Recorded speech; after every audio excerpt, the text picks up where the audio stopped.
السلام علیکم ورحمۃ اللہ وبرکاتہ۔ امید ہے ناظرین کرام آپ خیریت سے ہوں گے۔ ناظرین کرام، یہ جو تصویر میں آپ مولانا دیکھ رہے ہیں، انہوں نے بھینس اور کٹے کے نام پر خوب شہرت بٹوری ہے کہ حدیث کے اندر کہیں بھی بھینس یا کٹے کی قربانی کا تذکرہ نہیں ہے، لہذا ان کی قربانی جائز نہیں ہے۔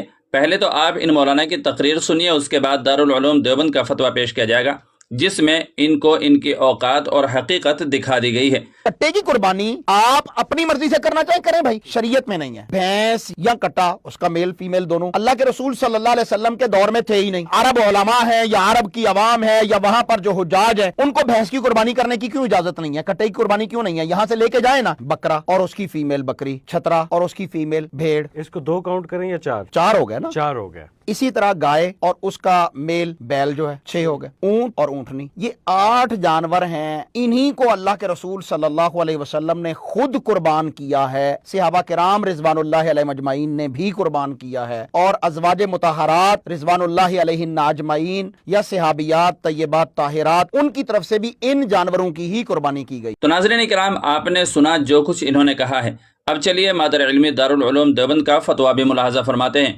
چنانچہ کسی سائل نے مادر علمی دارالعلوم دیوبند سے اسی سلسلے میں سوال کیا ہے، بھینس کی قربانی۔ غیر مقلدین کہتے ہیں کہ بھینس جاموس کی قربانی کا تذکرہ کسی بھی حدیث میں نہیں ہے۔ احادیث میں گائے بقرہ کی قربانی کا تذکرہ ہے۔ بقرہ پر جاموس کو قیاس کیا جاتا ہے، جو کہ صحیح نہیں ہے۔ بقرہ اور چیز ہے اور جاموس اور چیز ہے، اس لیے وہ بھینس جاموس کی قربانی جائز نہیں سمجھتے۔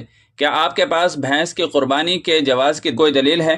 تو اس سلسلے میں مادر علمی دارالعلوم دیوبند کا جواب بھی ملاحظہ کرنا بہت زیادہ ضروری ہے۔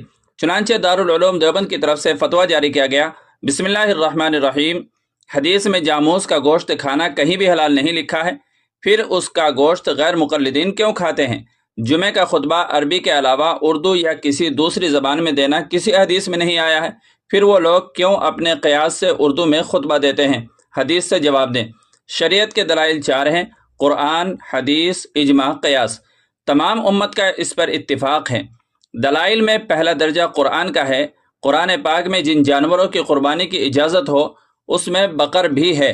بقر کا معنی تمام عربی معتبر لغات میں گائے، بیل، بھینس سبھی کو شامل ہے۔ اہل لغت صاف لکھتے ہیں، والجاموس نوع من البقر، یعنی بھینس گائے کی ہی ایک قسم ہے۔ جاموس بقر کے علاوہ کوئی جانور نہیں ہے۔ ہم احناف قیاس نہیں کرتے، قرآن پر ہمارا عمل ہے جو سب سے بڑی دلیل ہے۔ تو ناظرین کرام، اب ان سے پوچھنا یہ ہے کہ افیم، چرس، گانجا اور بھنگ کا حدیث میں یا قرآن میں کوئی ذکر نہیں ہے، تو ان کی حرمت کے بارے میں ان کا قول کیا ہے؟ وہ حلال ہے یا حرام ہے؟